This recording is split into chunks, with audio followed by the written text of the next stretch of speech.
Bem, o nosso próximo assunto, estado duplo de tensão, é alguma coisa completamente diferente do que a gente vinha fazendo até agora. Para sorte de vocês, eu tenho esse material preparado no PowerPoint, boa parte deles, e isso vai dar um acabamento mais bonitinho, né?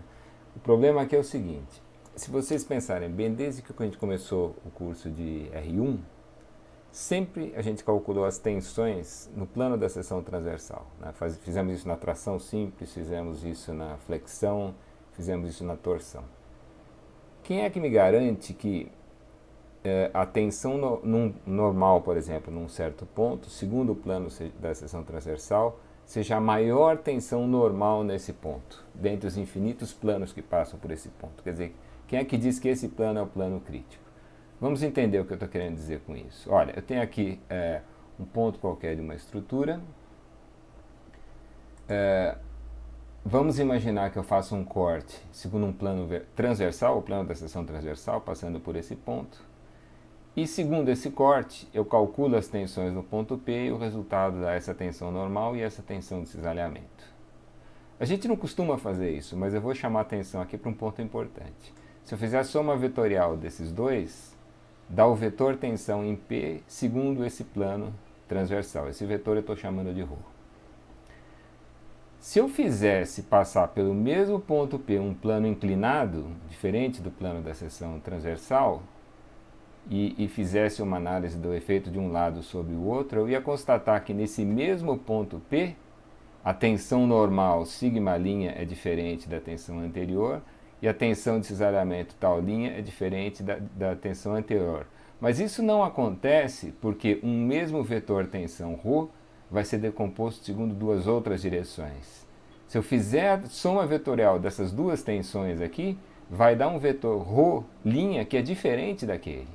Quando eu considero diferentes planos passando por um dado ponto, o vetor tensão muda com o plano e, portanto, mudam as componentes também.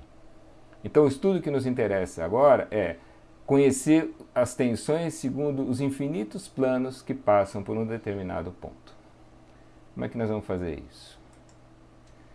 Vamos imaginar de novo aquele ponto. Nós vamos demonstrar o seguinte: se eu conhecer as tensões num ponto segundo dois planos perpendiculares entre si, eu consigo calcular a tensão segundo um plano inclinado qualquer. Isso é bom porque a tensão no plano da seção transversal a gente já sabe calcular. No plano longitudinal, que é o plano paralelo ao eixo, a gente vai se virar. E com elas a gente consegue calcular as tensões no plano inclinado. Como é que se faz isso? No fundo, é só uma consideração de equilíbrio, né? Vamos imaginar que eu extraia em torno do ponto P um elemento de pequenas dimensões com faces paralelas a esses três planos que eu mencionei. Os planos perpendiculares entre si, onde eu conheço as tensões, e o plano inclinado, onde eu quero calcular as tensões. Se eu extrair esse elemento, eu vou enxergar uma coisa assim. Digamos que nesse plano vertical, o plano da seção transversal, a tensão normal seja um certo sigma zero asterisco e a tensão de cisalhamento seja um certo tau zero asterisco. No plano longitudinal, a tensão normal é sigma zero e a tensão de cisalhamento é tau zero. Tem uma coisa estranha aqui com essas tensões de cisalhamento, mas nós vamos chegar lá. E no plano inclinado, a tensão normal é um certo sigma e a tensão de cisalhamento é um certo tau. Bom, quando eu represento essa figura com tensões constantes em cada face, a rigor não estou fazendo uma coisa muito correta, né? Porque não disse qual é o tamanho desse elemento. Dependendo do tamanho desse elemento, se for um elemento grande como esse que eu desenhei aqui, é mais do que razoável imaginar que a tensão normal varia ao longo dessa aresta, que a tensão de cisalhamento varia ao longo dessa aresta e as demais também, não é? Agora, a situação que nos interessa é quando as dimensões desse elemento tendem a zero. Quando essas dimensões tendem a zero, acontecem duas coisas. Primeiro, que quanto menores as faces desse elemento, mais próximas de uma distribuição uniforme são as distribuições de tensões, né? A tensão vai se aproximando de uma tensão constante. E segundo, quando as dimensões desse triângulo tendem a zero, essas três faces tendem aos planos que têm exatamente essas direções e que passam exatamente pelo ponto P. Bom, é essa situação que nos interessa, é quando as dimensões desse elemento tendem a zero. E aí, se a gente fizer um estudo direitinho, vai constatar que as contas que eu fizer aqui, imaginando tensão constante, como se isso aqui fosse um elemento de dimensões infinitesimais, aquela conversa sobre a qual a gente já conversou, já falou e que não é muito fácil de entender, né? Mas imagine que quando, na situação limite que as dimensões disso aí tendem a zero, essas tensões tendem às tensões naqueles planos passando exatamente pelo ponto P, e eu posso imaginar que elas sejam constantes em cada face. Tá? Por simplicidade, em vez de representar esse monte de vetorzinhos assim, eu vou representar só assim. Essa é a tensão normal no plano vertical, esse é o cisalhamento e assim por diante. Né? Mas vamos lembrar de que cada uma dessas tensões é um esforço distribuído sobre a aresta correspondente. Tá? Então qual que é a ideia? Vamos imaginar que eu conheça essas tensões que têm índice zero, são as tensões nos planos perpendiculares entre si. Eu quero calcular as tensões no plano inclinado. É só uma questão de montar as equações de equilíbrio. Vamos lembrar que, eu vou chamar de alfa esse ângulo, vamos lembrar que o alfa está no sentido anti-horário, a partir do plano em que atuam as tensões às quais eu atribuí um asterisco. Tá?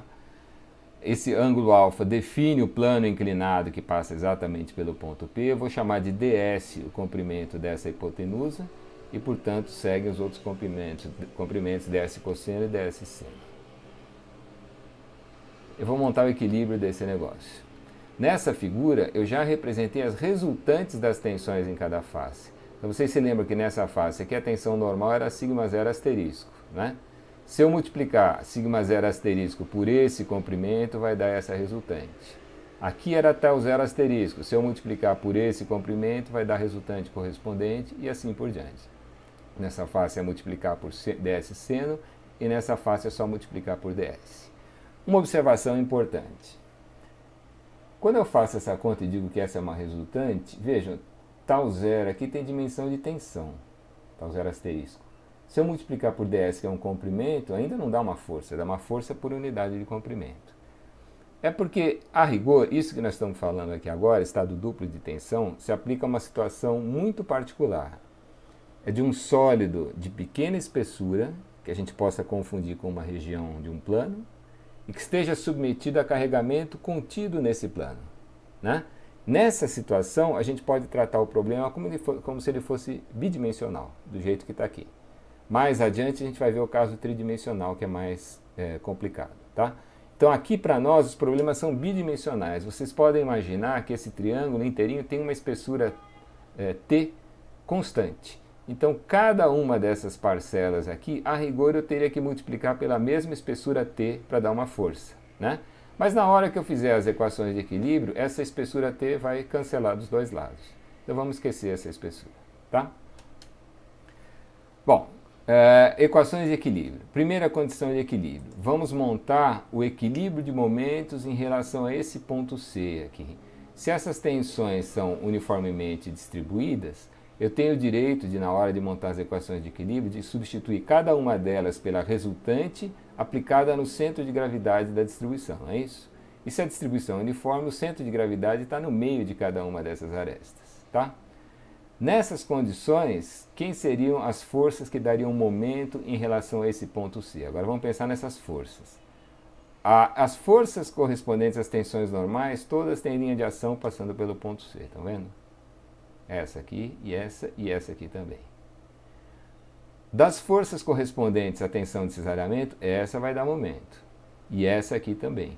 Mas essa aqui não, porque eu escolhi o ponto C exatamente no meio dessa face. Essa força tem a linha de ação passando pelo ponto C. Então, no final das contas, a hora que eu fizer o equilíbrio de momentos em relação a C, vai dar um negócio assim, ó. Essa força é o tal zero asterisco ds cosseno de alfa. O braço de alavanca dela em relação ao ponto C é metade desse segmento, é ds seno de alfa sobre 2. Isso dá um momento no sentido horário. Essa outra resultante aqui, tal zero ds seno de alfa, tem como braço de alavanca esse segmento, que é metade desse ds cosseno de alfa.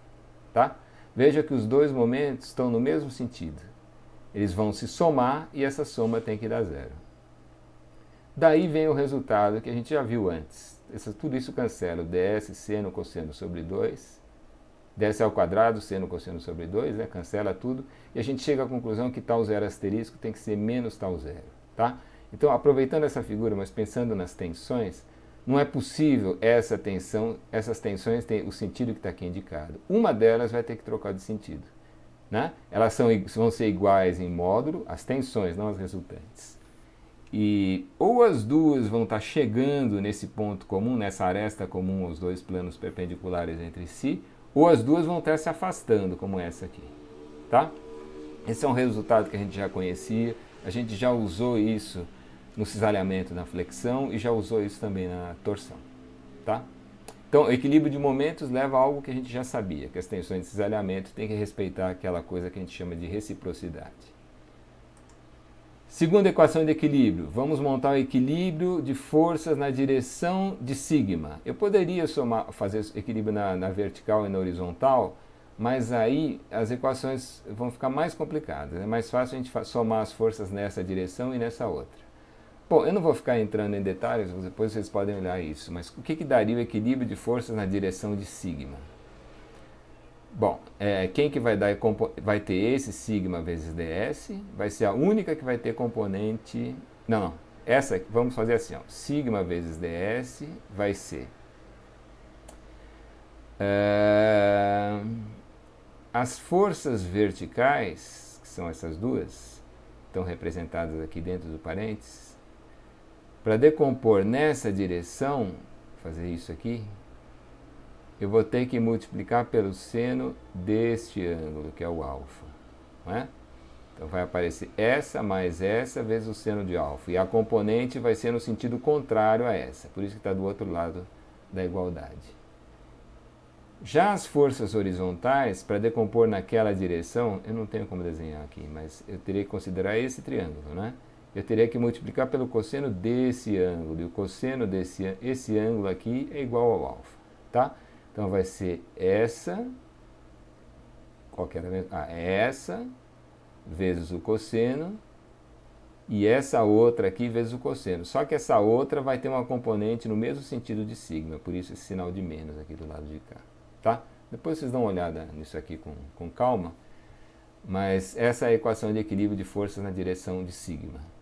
Aqui, olha, o ds vai embora e vão aparecer algumas identidades trigonométricas, porque aqui vai aparecer cosseno vezes o seno, aqui vai aparecer seno ao quadrado, cosseno ao quadrado, enfim, se vocês inserirem as identidades trigonométricas correspondentes, vocês vão chegar nessa expressão.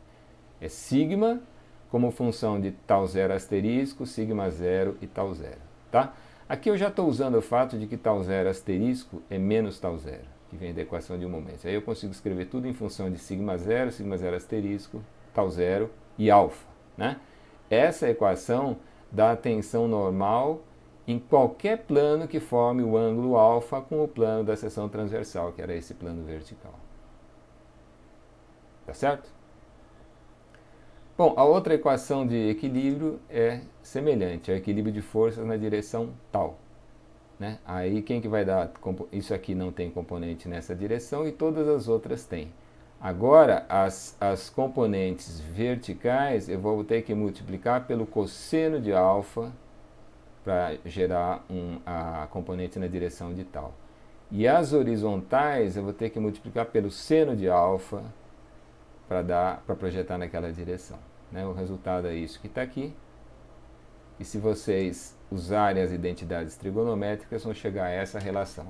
Essa relação que dá a tensão de cisalhamento em qualquer plano definido pelo ângulo alfa, não é?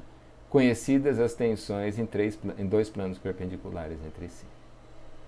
Tá? Resumindo, essa é a situação. Esses são os dois planos perpendiculares entre si, onde eu conheço as tensões, não é? O sigma zero asterisco, o sigma zero e a tensão de cisalhamento, tal zero ou tal zero asterisco. E eu quero calcular a tensão no plano inclinado definido pelo ângulo alfa. A tensão normal nesse plano por equilíbrio dá isso aqui. E a tensão de cisalhamento nesse plano por equilíbrio dá isso. Tá? Para montar essas equações, eu tomei o cuidado de representar todas as tensões nos sentidos que a gente convenciona como positivos. Para nós, a tensão normal de tração é positiva. Então vejam que eu tinha desenhado todas as tensões no que seria o sentido positivo. Tá? E as tensões de cisalhamento, todas eu desenhei girando esse elemento no sentido horário. Isso fica sendo o nosso sentido positivo. Tal maior do que zero quando gira o elemento no sentido horário. Tá? Como eu montei as equações com as tensões nesses sentidos, esses são os sentidos positivos na hora de usar as fórmulas. Tá? Eu vou chamar a atenção para uma coisa importante. Lembre-se de que a gente estava falando aqui de 3 planos que passam por um mesmo ponto daquele mesmo meu sólido. Né? E isso dá atenção qualquer que seja o ângulo alfa. Vejam, se eu quisesse as tensões no plano vertical, bastaria substituir nessa equação alfa igual a zero, né? Aí o plano inclinado seria o próprio plano vertical. Se vocês jogarem aqui alfa igual a zero, isso dá 1 e isso aqui dá zero. Se isso aqui for 1, a tensão normal vai ser sigma zero, concordam? Sigma zero, que é o que está acontecendo... Não, calma lá. Aqui, ó. Se isso aqui for 1, a tensão normal vai dar sigma zero asterisco. Tem um menos aqui e um menos aqui. Que é o que tinha que dar, né?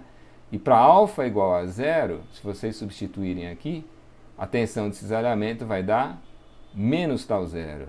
Quer dizer que a tensão de cisalhamento aqui teria que ser para cima, se o módulo dela for tal zero. Tá? Como a gente já sabia. Se eu jogasse aqui alfa igual a 90 graus, eu obteria as tensões num plano horizontal, passando exatamente pelo ponto P da estrutura. Então joguem aqui alfa igual a 90 graus. O cosseno de 180 dá menos 1. E o seno de 180 dá zero. Se isso aqui for menos 1, esse menos com menos vai dar mais. E agora sim, a tensão normal vai dar sigma zero de tração, que é o que a gente tem aqui. Né? E a tensão de cisalhamento, se o alfa for 90 graus, aqui dá zero, o seno de 180. Aqui dá menos 1, com esse menos vai dar mais. A tensão de cisalhamento vai dar mais tal zero, que é o que a gente tem aqui. Tá? Eu consigo reproduzir esses dois resultados a partir da mesma equação. Essa equação da tensão normal e a tensão de cisalhamento em qualquer plano que passa pelo ponto P. Tá? Uma aplicação rápida. Vamos imaginar a seguinte situação. É uma barra de seção circular vazada, delgada, né? O diâmetro 30 centímetros, a espessura é 0,8 centímetros. Essa barra está engastada aqui embaixo e é submetida a um esforço de compressão P e a um momento torsor T, com esses valores.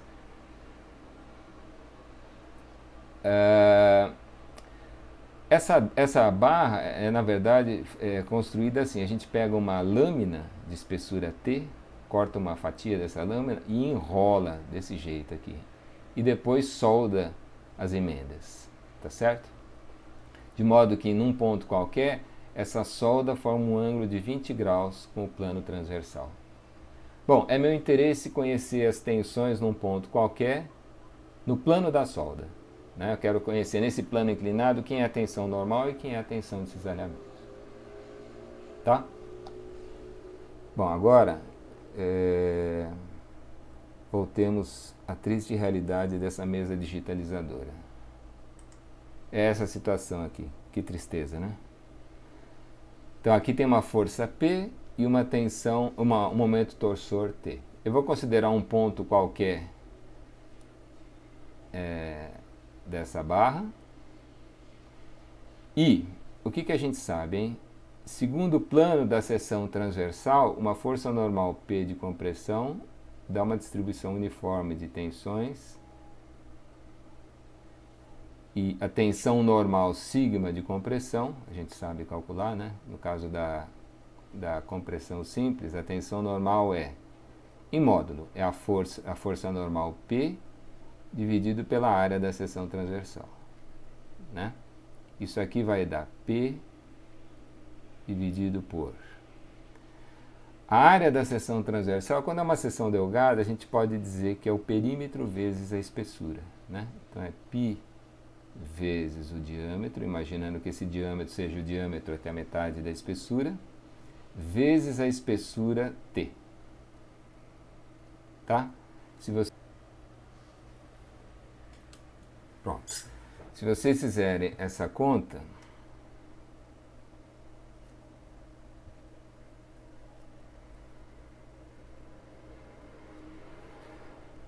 vai dar 3,32 kilonewtons por centímetro quadrado.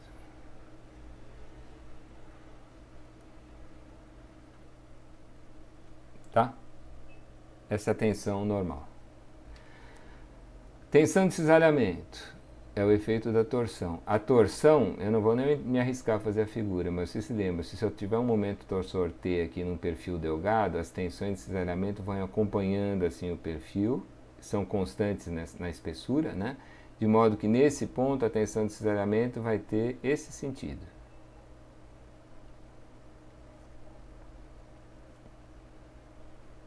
Tá?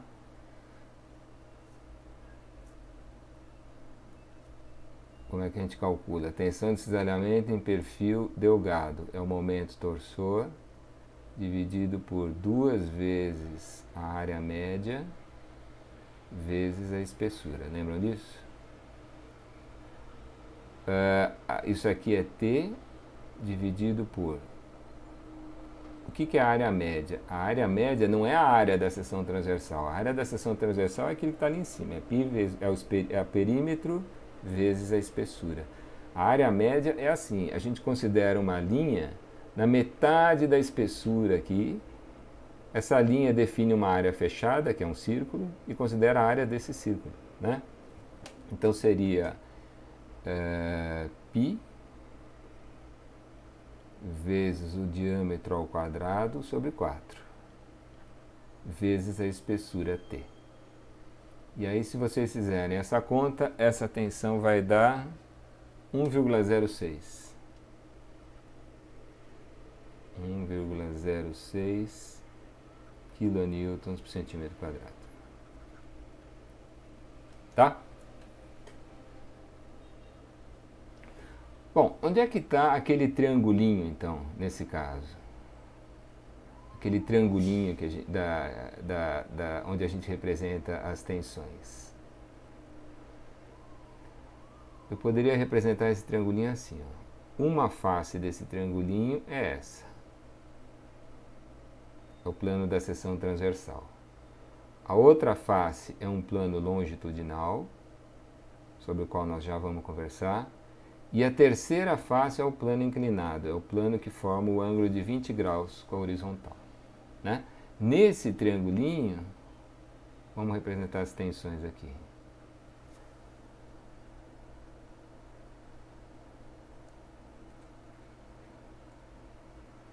O ângulo que é de 20 graus é esse aqui.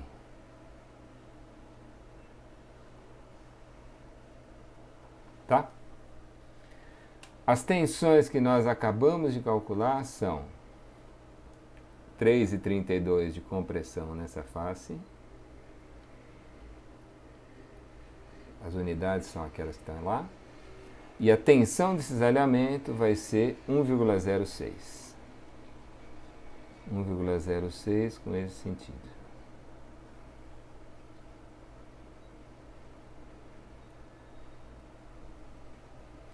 Para conhecer as tensões que eu estou querendo, que são as tensões no plano inclinado, eu preciso conhecer as tensões em dois planos perpendiculares entre si. Bom, os planos perpendiculares entre si estão aqui. E as tensões em um desses planos a gente já indicou.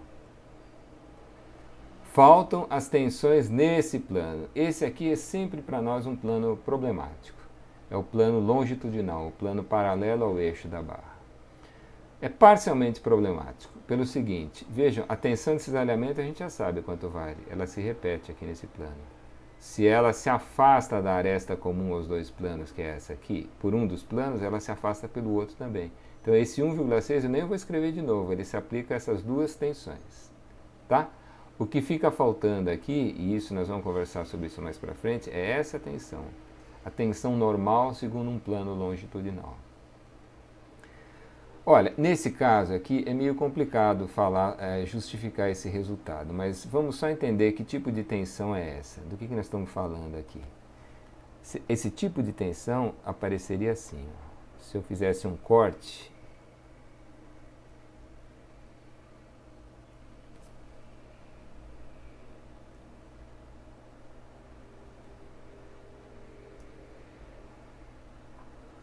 esse tipo de tensão, não, tudo bem, seria uma tensão assim.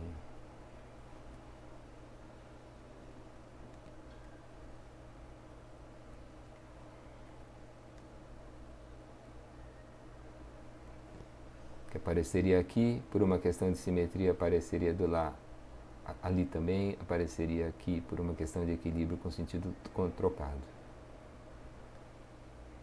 Né? Seria a tensão num ponto qualquer da barra segundo um plano vertical, um plano longitudinal. A tensão normal segundo esse plano longitudinal. Olha, eu vou dizer para vocês o seguinte, não tenho como demonstrar isso agora, mas esse tipo de tensão apareceria se isso aqui fosse um tubo. Dentro desse tubo existisse um gás sob pressão. Esse gás sob pressão tende a fazer o tubo se dilatar e tende a fazer as duas metades se separarem. Isso provocaria uma tensão desse tipo. Tá? Nessa situação, para essa solicitação que nós temos aqui, que é só a força normal de compressão e o momento torsor, não existe essa tendência da barra abrir desse jeito. Então eu peço que vocês engulam o seguinte resultado: essa tensão normal nessa situação é zero. Depois eu vou mostrar uma situação que é mais corriqueira para nós, em que eu consigo justificar por que eu posso dizer que essa tensão é zero. De modo geral, para nós, a tensão normal nos planos longitudinais ou é zero ou é muito pequena e pode ser desprezada. Tá? Bom, então agora esse é o problema que eu quero resolver. Eu tenho as tensões em dois planos perpendiculares entre si e quero as tensões do plano inclinado.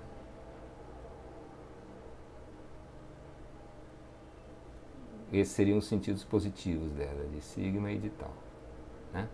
Bom, se eu chamei aquilo lá de sigma e tal, vou chamar isso aqui de sigma...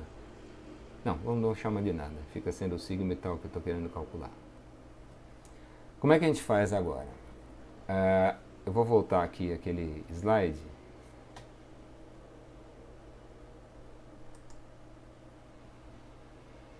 Esse aqui.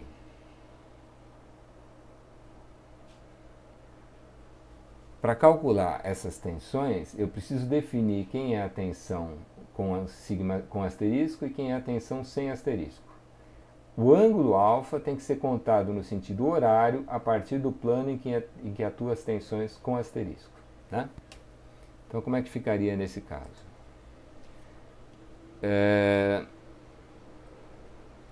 Uma possibilidade, e existe mais do que uma, eu peço que vocês depois pensem sobre isso, é fazer o seguinte: eu vou chamar, se eu chamar, para eu ficar com um triângulo parecido com aquele lá, eu vou chamar esse par aqui de tensões com asterisco. E aí vou definir como alfa esse ângulo, sentido horário. Tá? Então, isso aqui vai ser o sigma zero asterisco, esse aqui vai ser o tal zero asterisco. Essas duas são as tensões sem asterisco. Né? E o ângulo alfa, cuidado, hein? O 20 é esse aqui. O alfa, para mim, é 70 graus. Tá? Então, vamos lá. Sigma vai ser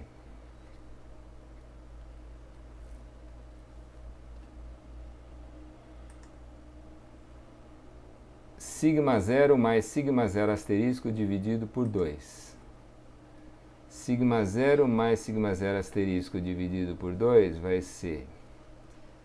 O sigma zero é esse, menos 3,32. E o sigma zero asterisco é zero. Então vai dar menos 3,32. É sigma zero mais sigma zero asterisco dividido por 2. né? Depois, menos sigma 0 menos sigma 0 asterisco sobre 2 cosseno de 2 alfa. Então é isso, menos sigma 0 menos sigma 0 asterisco sobre 2 vezes o cosseno de 2 alfa. Cuidado lá, o alfa era 70, né? Então aqui é 140. Tá? É duro entender isso aí. Olha a letra. Menos tal zero seno de 2 alfa. Bom, aqui, cuidado, hein? Quem que é o tal zero? O tal zero é esse aqui, que vale mais 1,6. Ele gira o elemento no sentido horário. Então é menos o tal zero, que é 1,06,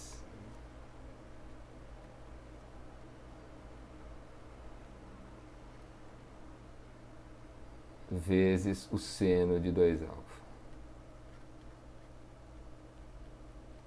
Tá? E aí, se vocês fizerem essa conta, essa tensão normal vai dar menos 3,61.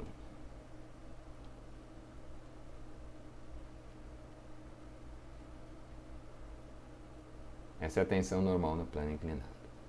Tensão de cisalhamento.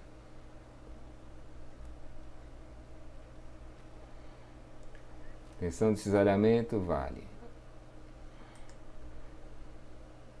sigma 0 menos sigma 0 asterisco sobre 2 vezes o seno. É esse mesmo negócio aqui, só que vezes o seno.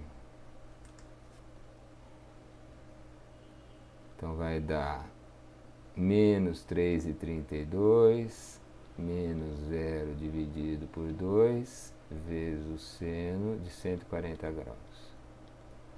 E a outra parcela é menos tal zero vezes o cosseno. É o mesmo que eu tinha aqui, só que vezes o cosseno. Então vai dar menos 1,06 vezes o cosseno de 140 graus. E aí, se vocês fizerem a conta, vai dar menos 0,26 kN por centímetro quadrado. Tá? Então, se eu quisesse passar limpo o resultado aqui naquele triangulinho,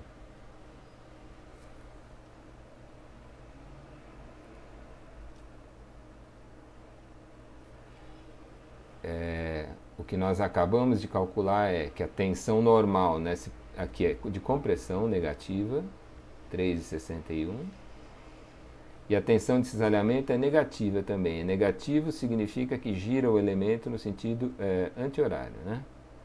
Então é assim, essa tensão de cisalhamento vale 0,26. Tá? Isso além daquelas outras tensões que a gente já sabia. A tensão normal que estava aqui, a tensão de cisalhamento aqui e a tensão de cisalhamento que estava aqui. Tá? Então essa é a ideia. Uma coisa para vocês pensarem. O que aconteceria se eu invertesse o sentido do momento torsor? Fisicamente, isso aumentaria ou diminuiria essas tensões? Aumentar ou diminuir essas tensões é bom ou mal? Eu deixo essa pergunta no ar para vocês.